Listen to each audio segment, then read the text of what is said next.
Hey, what's up everybody, and welcome back to another video on JavaScript methods and events in 30 days challenge.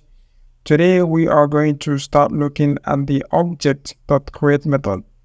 And basically, the Object.create method is used to create a new object with an optional prototype object and optional properties. Essentially, it provides a way to create objects and establish a new prototype chain, allowing for inheritance in JavaScript. Well, here's how the syntax looks like. We have the object constructor dot the create method. So in here, we need to pass in our prototype. So the prototype is basically our initial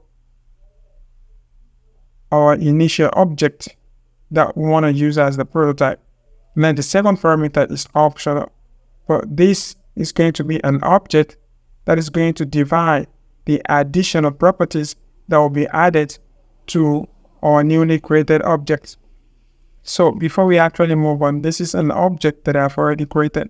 So this object contains the name, profession, and then is married. So what we're about to do now is to create a new variable called user object, and then we assign it to our object constructor. Then we go with the create method. So in here, we need to pass in our prototype, which is the user proto. Like I told you, the first parameter is compulsory, but the second parameter is optional. We are going to do this one without the second parameter for us to see what we are actually getting as the result. And after that, we are going to look at the second example, whereby we are going to pass in the second parameter and see the result that we're going to get. So right now, let's log this to the console. We have the user object. You can see we have an empty object.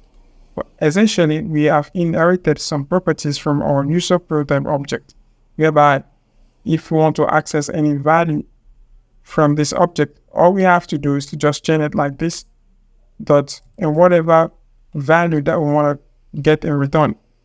So in our case, if we specify the name, we are going to get Alvarez.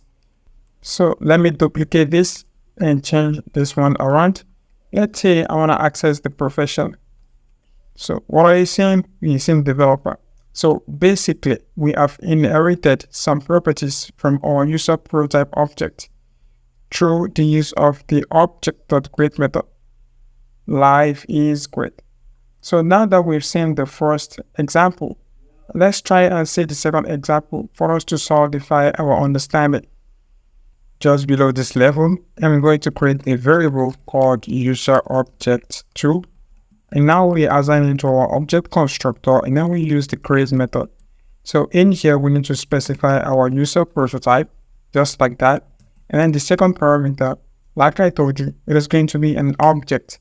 And then the key of that object is going to be skills. And now I will set the value to an array. So let's go with an array of like 2 items.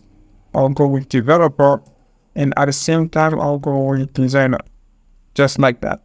So we are able to create a new object, and at the same time, we are able to inherit properties from our user prototype object.